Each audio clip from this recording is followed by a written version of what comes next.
Hello guys! So we are now here to my beloved sitio, Sitio Tag-Abaca. So today we are going to explore at samahan niyo kong libutin at alamin ang kabuhayan ng mga tao dito sa Sitio Tag-Abaca. Let's go!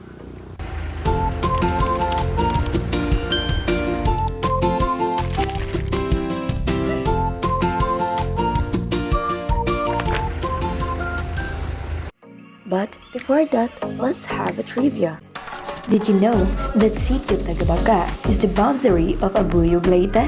So hello guys! Nandito tayo ngayon sa isa sa pinakamagandang spots ng Sitio Tag-Abaca na tinatawag namin the Mini Sea Clouds, kung saan pwede kang magpahinga at mag-chilling kasamang iyong pamilya. So sa likuran ko, meron ditong mga taniman.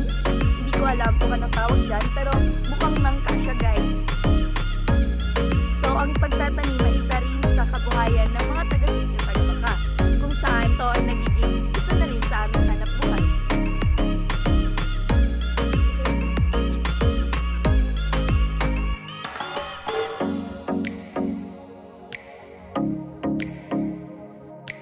Selling firewood or raha is one of the livelihood here in Sitio Tag-Abaca. So ngayon guys, kasama natin ang isa sa mga kahoy dito sa Tag-Abaca, kung sa tawagin nito ay raha. So, ate, kamusta man sad ang pagpamanikya o raha? Kira man po. Kaya bisag kapoy ni siya trabaho, makatabang maghapon ginagmay sa panginabuhi. Alang makakaon hapon ina dalawa. Kira man. So, salamat sa pagtubag sa question. Thank you.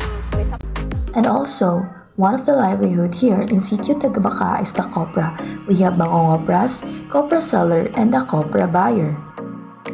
Kuya Dexter Pame is one who rely on copra. So ngayon guys, kasama natin ang isa sa magsasaka dito sa Tag-Abaca. So, kamusta sad or okay na ba sa imo ang kinabuhi nimo nga usa ka mga riyadahay? Okay na po. Dahay or kung prasay.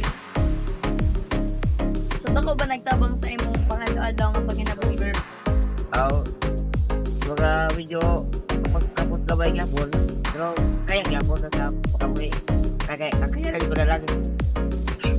Oh, salamat kay Dexter. And the last one, we have Mini Talipapa, and she is Ate Ali, an almost 2-year vendor. So, andito naman tayo ngayon sa isang munting tindahan ng prutas at mga gulay upang tanungin kung kamusta nga ba ang paninda niya ngayon.